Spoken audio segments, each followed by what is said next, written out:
everyone, I am back with another video on equilibrium. This is the fourth part of physical equilibrium. Previous जो भी sessions हुए हैं, हमारे 3 sessions हुए हैं, उसमें आपने पढ़ा कंप्लीट फिज़िकल इक्विलिब्रियम, और इस सेशन में हम एक तरह से समराइज़ करेंगे कि what we all studied in the previous presentations. तो इस सेशन में बेसिकली विल रिकैपिचुलेट, ठीक है, जो हमने पढ़ा उसको एक बार फिर से रिवाइज़ करेंगे ताकि जो भी कंसेप्ट्स थे, basic concepts of physical equilibrium, वो सब आपके दिमाग में एक बार फिर से क्लियर हो जाएं. ठीक है, जो ये इसके बाद जो केमिकल इक्विलिब्रियम हम जो पढ़ेंगे तो आपको उसको समझने के लिए बहुत ही ईजी हो जाएगा. आपके जो बेसिक कंसेप्ट हैं वो इसी स्लाइड में मैं अच्छी तरह से क्लियर कर दूँगी. राइट, तो लेट्स स्टार्ट. देखिए यहाँ पे मैंने पूरे फिज़िकल प्रोसेस को 3 पार्ट्स में समराइज़ कर दिया है. ठीक है, जो फर्स्ट है आपका, आपने पढ़ा फर्स्ट हम पढ़ेंगे प्रोसेस के बारे में, क्या क्या प्रोसेस हमने पढ़े, दूसरा क्या क्या कंक्लूजन निकाल सकते हैं हम उन प्रोसेसेस से, और फिर हम पढ़ेंगे journal characteristic of physical equilibrium. देखिए फर्स्ट प्रोसेस, देखिए आपने फिज़िकल इक्विलिब्रियम जब आपने पढ़ा था तो मैंने आपको क्या क्या पढ़ाया था. मैंने आपको बताया था लिक्विड वेपर इक्विलिब्रियम के बारे में, सॉलिड लिक्विड इक्विलिब्रियम के बारे में, सॉलिड लिक्विड और आपका सॉलिड और वेपर इक्विलिब्रियम के बारे में भी मैंने आपको पढ़ाया था. उसके बाद आपने पढ़ा था dissolution of solids in liquids, and then you also studied about phase transformation. तो ये सारे हमने टॉपिक्स कवर किए थे फिज़िकल इक्विलिब्रियम में.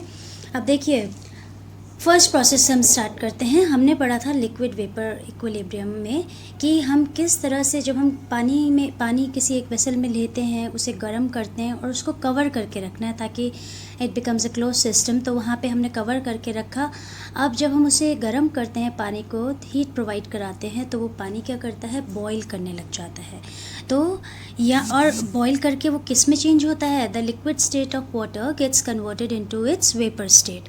तो जब वो वेपर स्टेट में कन्वर्ट होता है तो जब वो ऊपर टकराता है उससे, तो वेपर दोबारा again they change into liquid form. तो यहाँ पे क्या होता है, प्रेशर जो होता है वाटर वेपर का प्रेशर जो होता है वो कांस्टेंट हो जाता है. ठीक है, कांस्टेंट हो जाता है, लेकिन एट अ गिवन टेम्परेचर. और वो टेम्परेचर कौन सा है, वो है जिस टेम्परेचर पे पानी ने बॉईल करना शुरू कर दिया, that is the boiling point of water. आपने पढ़ा पता है ना आपको कि हर एक सब्सटेंस का, every substance has a fixed boiling point, right. तो वो एक पर्टिकुलर प्रेशर पे होता है. तो यहाँ पे इक्विलिब्रियम जैसे ही सेटअप हो जाता है तो प्रेशर आपका कांस्टेंट हो जाता है वाटर का, and all this happens at a given temperature, and that given temperature is known as boiling point. जब आपने सॉलिड लिक्विड इक्विलिब्रियम के बारे में पढ़ा तो आप याद कीजिए, हमने एक थर्मोफ्लास्क लिया था, उसके अंदर हमने इक्वल क्वांटिटी में आइस और पानी को लिया था. फिर हमने थोड़ी देर तक उन्हें छोड़ दिया था. फिर थोड़ी देर बाद आफ्टर फ्यू आवर्स आपने नोटिस किया कि जो दोनों का मास था वो सेम था. तो क्या कोई चेंज नहीं आया है? नहीं, बिल्कुल आया है. जो सॉलिड थे, the number of water molecules in the form of ice, solid ice जो थी, they were getting converted into liquid water, and the number of water molecules in liquid state, they were also getting converted into the solid state as in the form of ice, but the forward reaction was equal to the backward reaction. लेकिन ये सब भी क्या हो रहा था, एक given temperature पे हो रहा था. और क्योंकि प्रेशर तो कांस्टेंट ही था, प्रेशर तो क्योंकि क्लोज सिस्टम है, तो प्रेशर क्या था आपका, normal atmospheric pressure, 1 atmospheric pressure. तो यहाँ पे इक्विलिब्रियम पे क्या होता है कि एक गिवन टेम्परेचर पे जो फॉरवर्ड रिएक्शन होती है, फॉरवर्ड रिएक्शन कौन सी, जो मेल्टिंग हो रही है, वो आपकी दोबारा से जो फ्रीजिंग हो रही है उसके इक्वल हो जाती है रेट. ठीक है, तो यहाँ पे इक्विलिब्रियम पे मेल्टिंग पॉइंट जो वो टेम्परेचर होता है उसको कहते हैं हम मेल्टिंग पॉइंट. तो यहाँ पे मेल्टिंग पॉइंट फिक्स रखा हमने, तो वहाँ पे आपका प्रेशर भी कांस्टेंट हो गया. थर्ड आप देखिए यहाँ पे है सॉल्यूट और solute in solid form and solute in solution form. इसका एग्जांपल हमने क्या लिया था, चीनी और पानी वाला एग्जांपल लिया था. यहाँ पे हमने सैचुरेटेड सॉल्यूशन की बात की थी, हमने चीनी को मिक्स किया था पानी में. पहले वो घुल रही थी, लेकिन after a certain amount of solute आप अगर और ऐड करेंगे तो फिर उसने घुलना बंद कर दिया था. The extra amount of solute it started to getting deposit on the bottom of the container. तो इस टाइम पे हम कह रहे थे कि जो सोल्यूशन है वो कैसा हो गया है, वो सैचुरेटेड हो गया है. तो सैचुरेटेड सोल्यूशन के टाइम पे इक्विलिब्रियम सेटअप हो जाता है. That means the concentration of solute in solution is constant at a given temperature. That means कि जो नंबर ऑफ शुगर मॉलिक्यूल्स हैं that are dissolved in water, that are getting dissolved in water, जो वो number of molecules हैं they are equal to the number of molecules वो जो कि crystallise हो रहे हैं सॉल्यूशन से, दोबारा क्रिस्टल फॉर्म में आ रहे हैं, सॉलिड फॉर्म में आ रहे हैं. ठीक है, तो अगर आप बाद में अगर देखोगे निकाल के अलग अलग कि क्रिस्टलाइन शुगर कितना आया, सॉल्यूशन में शुगर कितना है, तो आप देखोगे कि दोनों का मास क्या है, इक्वल ही है, बराबर. जितना आपने पहले लिया था उतना ही आपको बाद में मिलता है. तो ये क्यों हुआ है, ये क्योंकि इक्विलिब्रियम सेटअप हो गया था, इसलिए हुआ है. ठीक है, और आपने गैस वाला कौन सा एग्जांपल लिया था, इक्विलिब्रियम बिटवीन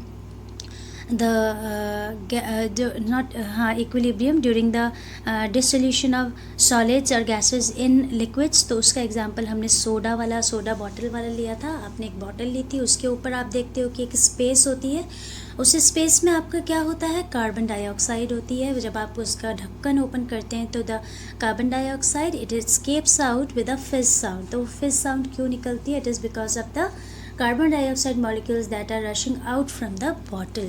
तो ये क्यों होता है, ये एक तरह का जब आप प्रेशर के साथ उसके ढक्कन को आपने क्लोज़ किया है, वो सिस्टम अंदर पूरा क्लोज़ हो गया है. ठीक है, तो जो ऊपर की स्पेस होती है वहाँ पे जो कार्बन डाइऑक्साइड गैस होती है, वो कार्बन डाइऑक्साइड गैस के मॉलिक्यूल्स का जो कंसंट्रेशन है that is equal to the concentration of the molecules which are dissolved in the liquid. जो आपका सोल्यूशन है उसके अंदर जितनी कार्बन डाइऑक्साइड मॉलिक्यूल है वो उसके इक्वल होते हैं. इक्वल कैसे होते हैं, क्योंकि जो रेट है, the rate of CO2 molecules, the rate of mixing of CO2 molecules, जो गैशियस फॉर्म के जो CO2 मॉलिक्यूल्स हैं वो लिक्विड में जो मिक्स हो रहे हैं, उतने ही नंबर ऑफ़ मॉलिक्यूल्स CO2 के लिक्विड में से गैशियस में भी चेंज हो रहे हैं.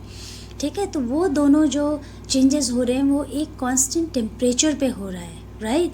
तो वो कांस्टेंट टेम्परेचर, इसीलिए तो ऐसा होता है ना, हम आप कभी सोडा की बॉटल को जब तक वो प्रेशर के साथ बंद हो रखी है तब तक तो ठीक है, लेकिन जब आप उसको खोल के थोड़ा सा पी लेते हो, दोबारा आप उसे बंद करके रख देते हो, फिर दोबारा खोलोगे तो वो फिश साउंड बार बार नहीं आती. वो जो शुरुआत की फिश साउंड होती है उतनी आपको, अगर आप second time, third time, fourth time अगर उस बॉटल में से कुछ सोडा निकाल रहे हो, कोक निकाल रहे हो, तो उतनी फिश साउंड नहीं आएगी, बिकॉज प्रेशर चेंज हो गया है. ठीक है, तो इक्विलिब्रियम में जो प्रेशर होता है वो जो आपका वो कांस्टेंट था आपका. ठीक है, प्रेशर कांस्टेंट था, टेम्परेचर ये सब टेम्परेचर आपका कांस्टेंट था. आप देखते हैं आप जैसे जैसे टेम्परेचर को बढ़ाएंगे तो सॉल्युबिलिटी जो होगी वो गैस की क्या हो जाएगी, वो डिक्रीज़ हो जाएगी.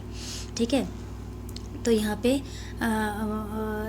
पे क्या होता है कि इसलिए हम बोलते हैं कि सोडा की बोतल को चिल करके रखो. ठीक है, अंदर चिल्ड में रखो ताकि सॉल्युबिलिटी बनी रहे आपकी गैस की लिक्विड के अंदर, राइट.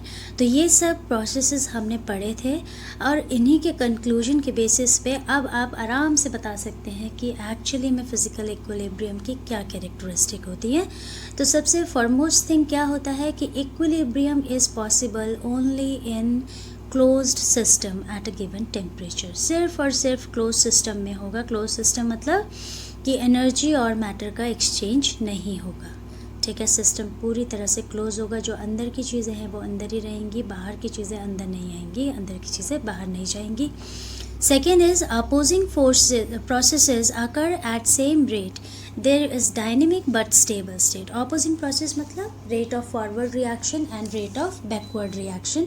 तो ये दोनों जो रेट्स हैं वो दोनों सेम हो जाती हैं इक्विलिब्रियम पे. ऐसा नहीं है कि रुक जाती हैं, होती रहता है, पूरा एक्टिविटी अंदर चल रही है पूरी तरह से, लेकिन जो स्टेट होती है वो कैसी होती है, स्टेबल होती है. थर्ड है all measurable properties of the system remain constant. अब मेजरेबल प्रॉपर्टीज़ कौन सी, जो प्रेशर है, जो आपका कंसंट्रेशन ऑफ सॉल्यूट है, ठीक है, ये सॉल्युबिलिटी ऑफ गैस है, ये सब जो मेजरेबल प्रॉपर्टीज़ हैं वो सारी की सारी इक्विलिब्रियम पे कांस्टेंट हो जाती हैं. Fourth point is, when equilibrium is attained for a physical process, it is characterized by constant value of one of its parameters at a given temperature. वो बोल रहे हैं कि जब equilibrium attain होता है किसी भी physical process के लिए, तो वो कैसे पता चलता है? ऐसे पता चलता है कि उसके कोई भी एक पैरामीटर, चाहे वो वेपर हो, चाहे वो प्रेशर हो, चाहे वो टेम्परेचर हो, कंसंट्रेशन हो, वो कांस्टेंट हो जाता है एक पर्टिकुलर टेम्परेचर पे. अगर आप टेम्परेचर को घटाएंगे, बढ़ाएंगे, तो फिर आपका जो इक्विलिब्रियम है वो अनस्टेबल हो जाएगा, आपका इक्विलिब्रियम डिस्टर्ब हो जाएगा. तो किसी भी एक गिवन टेम्परेचर पे आपके जो पैरामीटर्स हैं, मेजरेबल जितने भी पैरामीटर्स हैं, वो आपके कैसे हो जाते हैं? कांस्टेंट हो जाते हैं. और last point and very important point कि the magnitude of such quantities at any stage indicates the extent to which the process has proceeded before reaching equilibrium.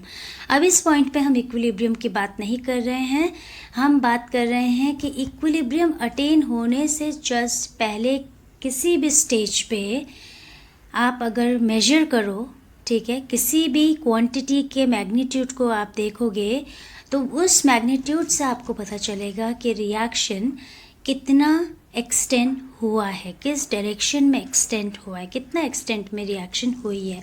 For example, जैसे बॉइलिंग पॉइंट है water का, अगर आप boiling point कम कर देंगे, ठीक है, अगर आप बॉइलिंग पॉइंट कम कर देंगे तो वाटर बॉईल क्या जल्दी करना शुरू हो जाएगा, है ना, वाटर जल्दी से वेपर स्टेट में चेंज होने लग जाएगा. तो मतलब राइट साइड में रिएक्शन ज़्यादा तेज़ी से चलने लगेगी, ठीक है, the equilibrium will shift towards the right side.